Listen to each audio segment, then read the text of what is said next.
to the next point, we will do what is a partial derivative. Partial derivative is. So the partial derivatives are very likely to the normal derivatives. First of all, we should know about it. We will use every single property of normal derivative in partial derivatives. So what is the common difference between a partial derivative and a normal derivative? So look, if I have a function which depends on two or three variables in the partial derivatives, a function will be dependent on two or more variables. Here, if you say the y is depending on x, it is also depending on z and on h2. So, how do we differentiate? One thing which everyone should know, the partial derivatives are written in this form. Here it is called del operator. Del. If I have to differentiate the y with respect to x partially, then we will say del y over del x. It is called the partial derivative of y with respect to x. So how do we differentiate it? I have a equation y is equal to 3x square plus 5z cube plus 7h square. How do we differentiate partially this equation? Now if I say the y is depending only on x, I mean to say if I have to differentiate the y with respect to x, then what will be that? If I say del y over del x, then what will be that?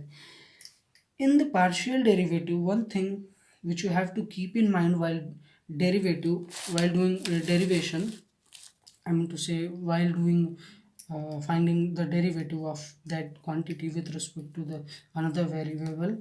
So here you see there are three variables x, z and h.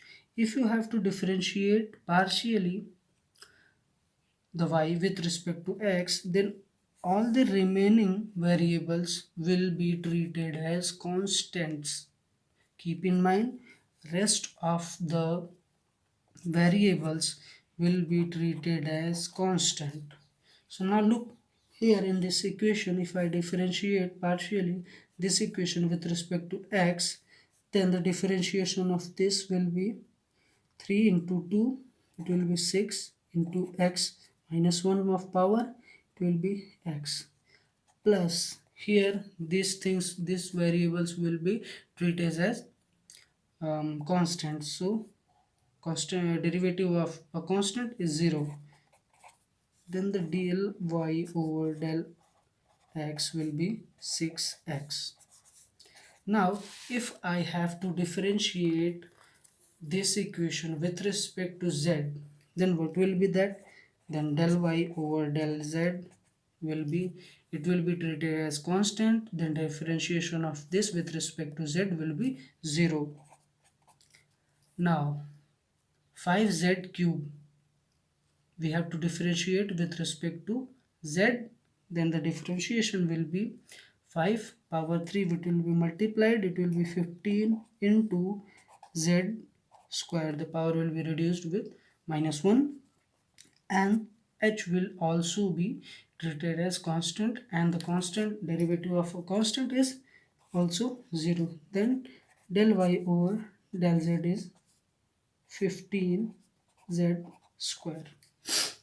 As like these derivatives, we will also differentiate the y with respect to x partially. Here if you see, we have differentiated partially this equation with x and with z also. As like these, we can also differentiate this y with respect to h partially, treating these two variables constant.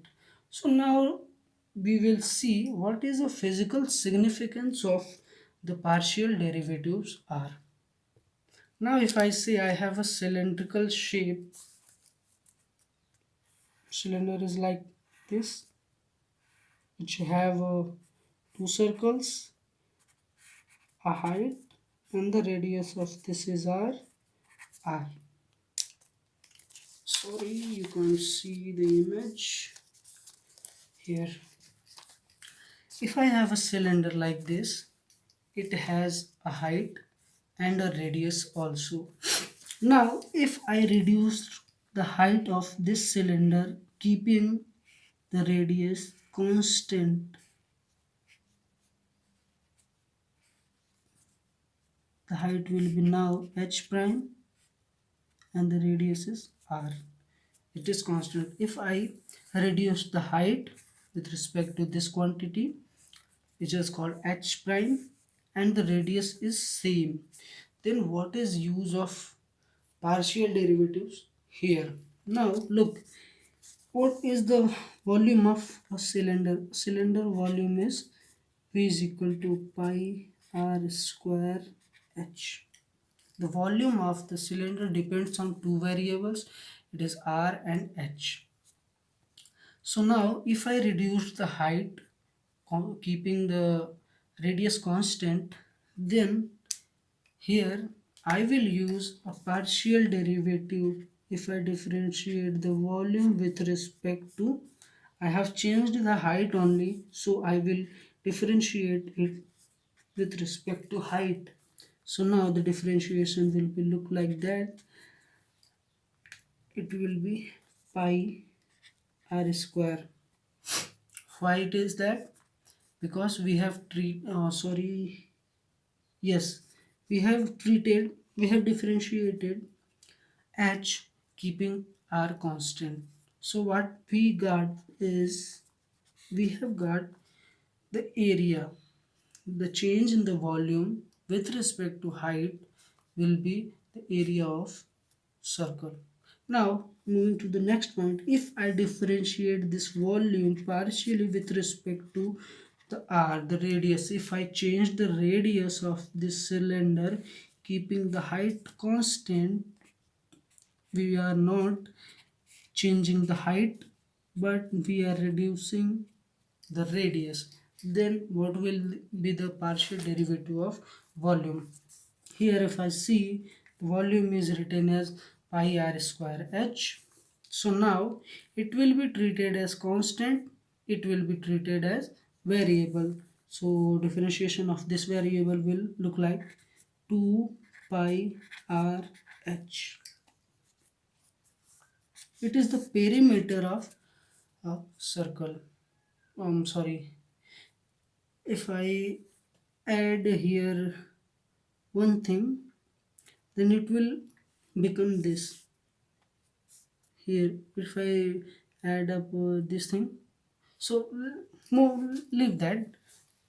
I'm here to introduce with you some.